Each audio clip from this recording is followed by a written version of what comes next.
Sir दूसरा एक छोटा सा सवाल सर, एक और एडिशनल छोटा सा सवाल था सर, एनटीपीसी और आरआरबी एग्जाम को लेके आपने मीडिया में भी आया, आपने तो बहुत सारे सभी लोग ये प्रश्न पूछे हैं, उससे पहले मैं स्वयं कह देता हूँ, बराबर, कि बहुत लोगों के मन में प्रश्न होगा। सर उसमें एक छोटा सा टाइमलाइन देगी करिएगा, क्या कोई डेडलाइन आप तय करेंगे कमेटी रिपोर्ट आने के बाद कितनी देर में निस्तारण कर? आपने चलिए मैं पूरी बात बता देता हूँ जिससे कि सबके मन में ये प्रश्न है, तो क्यों ना मैं पहले बता दूं। देखिए, रेलवे ने रिकॉर्ड एम्प्लॉयमेंट करने के इरादे से वैकेंसीज निकाली थी 2019 में। रेलवे की नौकरी आप सब जानते हैं बहुत ही लोगों को पसंद है, क्योंकि एक स्टेबल ऑर्गेनाइजेशन है, लॉन्ग टर्म ऑर्गेनाइजेशन है। ये ऑर्गेनाइजेशन जिसका देश भर में विस्तार है, हर सबसे जन जन से जुड़ा है, एक इमोशनल कनेक्ट है, इसलिए एप्लीकेशंस निश्चित तौर पे बहुत ज्यादा आएंगी ही आएंगी। बहुत ज्यादा से ज्यादा नौजवान इससे जुड़ना चाहेंगे ही चाहेंगे।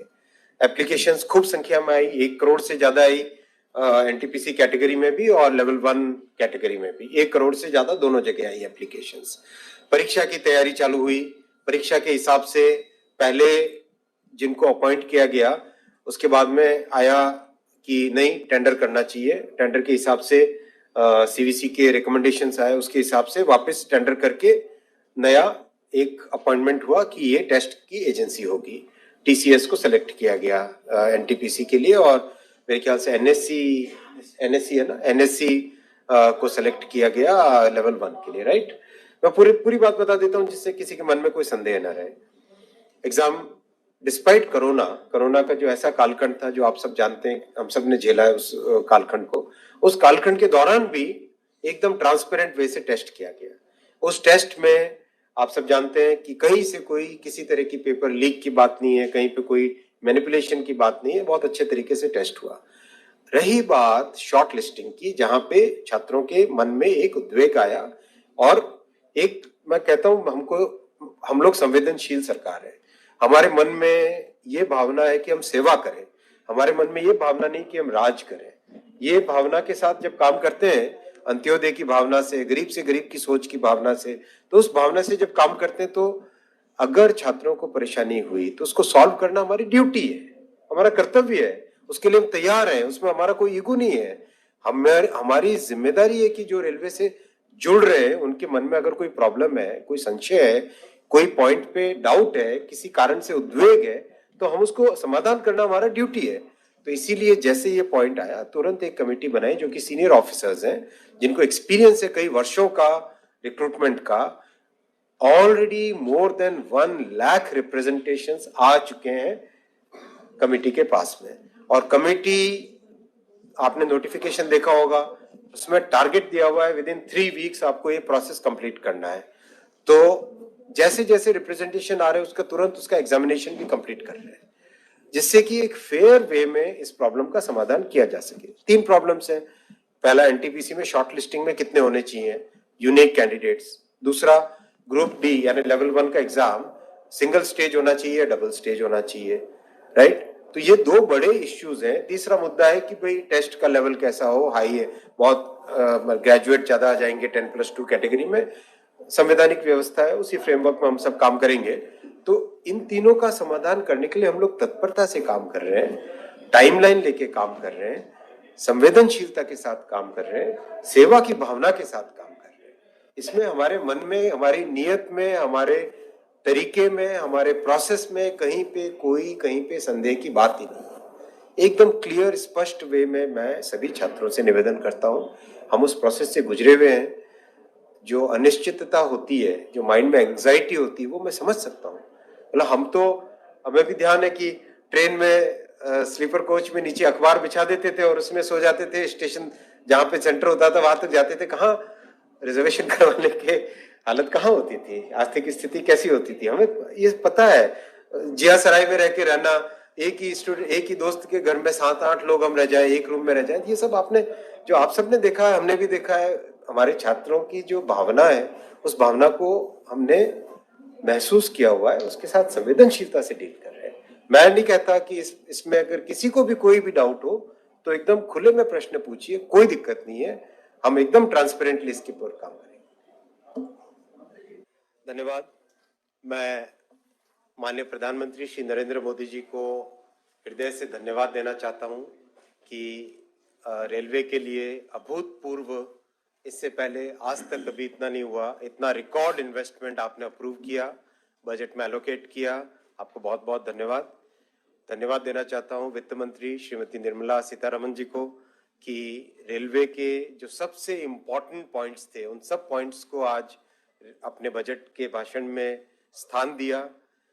न केवल आर्थिक सपोर्ट दिया, न केवल इन्वेस्टमेंट सपोर्ट दिया, उसके साथ ही साथ जो कॉन्सेप्चुअल चेंजेस, जो जिस सोच के साथ हमको आगे बढ़ना है, उसकी विचारधारा का, उस सोच का, उस थॉट प्रोसेस का एक क्लियर रोड मैप अपने बजट के भाषण में रखा। इसके लिए सबसे पहले मैं धन्यवाद देना चाहूंगा।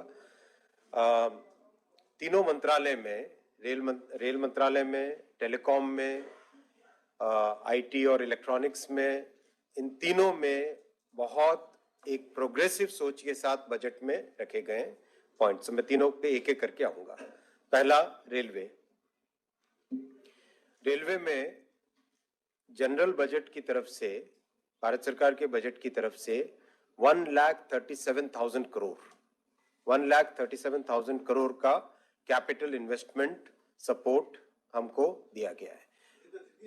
जीपीएस बहुत बड़ा नंबर है और इससे रेलवे के जो लंबे टाइम से इन्वेस्टमेंट के प्रोजेक्ट्स के, इन्वेस्टमेंट की कमी के कारण जो प्रोजेक्ट्स रुके हुए थे, उसको पूरा करने में बहुत जबरदस्त मदद मिलेगी। जितने सुपर क्रिटिकल प्रोजेक्ट्स हैं, क्रिटिकल प्रोजेक्ट्स हैं, जितने ऐसे प्रोजेक्ट्स हैं जिससे कि रेलवे की कैपेसिटी बढ़े, रेलवे का इंफ्रास्ट्रक्चर इंप्रूव हो, उस सब के लिए बहुत अच्छा आउटले है ये। सेकंड, स्टेशंस के लिए बहुत ही अच्छा एक ब्लूप्रिंट रेडी है जिसको आगे ले जाना है। रिवाइज्ड एस्टिमेट में ही 12,000 करोड़ ऑलरेडी अप्रूव हो गए थे 3 महीने पहले, तो उसको आगे ले जाना है। तीसरा, कैपेसिटी और सेफ्टी के लिए कवच। आप सब जानते हैं कवच अपने भारत में ही डेवलप्ड टेक्नोलॉजी है जो कि वर्ल्ड क्लास टेक्नोलॉजी है, सिल 4 सर्टिफाइड है। सिल 4 सर्टिफिकेशन का मीनिंग आप सब समझते हैं बहुत अच्छे से, मेरे से ज्यादा आपको इस सब्जेक्ट की, विषय की नॉलेज है। सिल 4 का मतलब हुआ 10,000 वर्षों में एक error, single error in 10,000 years. इतनी प्रोबेबिलिटी, इतनी रिलायबिलिटी है इस प्रोडक्ट की। तो बहुत ही मैं धन्यवाद देना चाहूंगा कि बजट के भाषण में माननीय वित्त मंत्री जी ने इसको स्थान दिया, क्योंकि ये प्रोडक्ट भारत में डिप्लॉय होके, भारत में लगने के बाद में विश्व भर में निर्यात करने की कवच टीकैस के ऊपर बिल्डअप करके किया गया है। तो इसको आज भारत में प्रूव करके, भारत में इसको प्रॉपरली अच्छे से डेवलप करके, डिप्लॉय करके, उसके बाद में विश्व भर में निर्यात करने का हमको टारगेट लेना चाहिए। विशेषकर North America, South America, South Africa, Australia, इन देशों में जहां पर बहुत अच्छा रेलवे नेटवर्क है, उन सब नेटवर्क्स में इसका उपयोग होगा। चौथा, देश में ही बनी, देश का गर्व वंदे भारत ट्रेन, जो कि 180 किलोमीटर पर आवर की स्पीड पे ऐसी टेक्नोलॉजी जो डेवलप हुई थी, उसका वर्जन 1 ऑलरेडी चल रहा है। वर्जन 2 का डिजाइन कंप्लीट हो गया है, डिजाइन कंप्लीट होकर उसकी मैन्युफैक्चरिंग चल रही है। बहुत जल्दी अप्रैल के महीने से इसकी टेस्टिंग चालू हो जाएगी और अगले अगस्त सितंबर से उसका सीरियल प्रोडक्शन चालू हो जाएगा। उसका भी अलग नया जनरेशन और तैयार करने का आज टारगेट दिया गया बजट में। तो इसके लिए मैं धन्यवाद देना चाहूंगा कि हमारी सोच एक लेवल से दूसरे लेवल पे तुरंत टेक्नोलॉजी के मामले में आगे बढ़ते जाए हम, क्योंकि इसी से पैसेंजर एक्सपीरियंस बेटर होगा, इसी से सेफ्टी बेटर होगी। एक अच्छी सुविधा, एक अच्छी सर्विस जो हमारे देश में 8.5 करोड़ पैसेंजर्स साल का, जो 8.5 बिलियन, यानी 850 करोड़ हुआ ना, 850 करोड़, 8.5 बिलियन है ना, 850 करोड़ जो साल की ट्रिप्स होती हैं, उसके लिए इस तरह का चेंज बहुत ज्यादा जरूरी था। फिर इसके साथ छोटे उद्यमियों को, छोटे व्यापारियों को, हमारे दूर दराज के क्षेत्र में रहने वाले हमारे आदिवासी भाइयों को, महिला सेल्फ हेल्प ग्रुप्स को, उन सबको किस तरह से जोड़ा जाए रेलवे नेटवर्क में, उसको लेके पोस्ट और रेलवे की सर्विसेज में एक इंटीग्रेटेड वे में सोचने की जो पहल की गई है इस बजट में, वो बहुत ही महत्वपूर्ण है।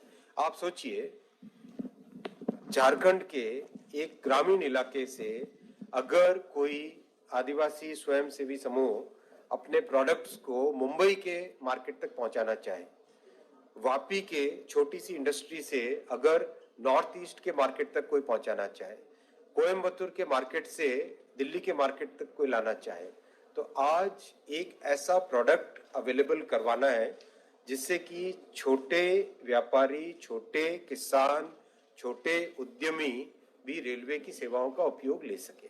पार्सल सर्विस कई सालों से चल रही है, लेकिन पार्सल सर्विस की अपनी बहुत सारे इश्यूज हैं। उन सब को पीछे रखते हुए कैसे एक नया प्रोडक्ट लाया जाए, कैसे इंटीग्रेट किया जाए, ये बहुत ही एक गेम चेंजर थॉट प्रोसेस है। मैं कहूँगा इससे देश का भविष्य बदल सकता है।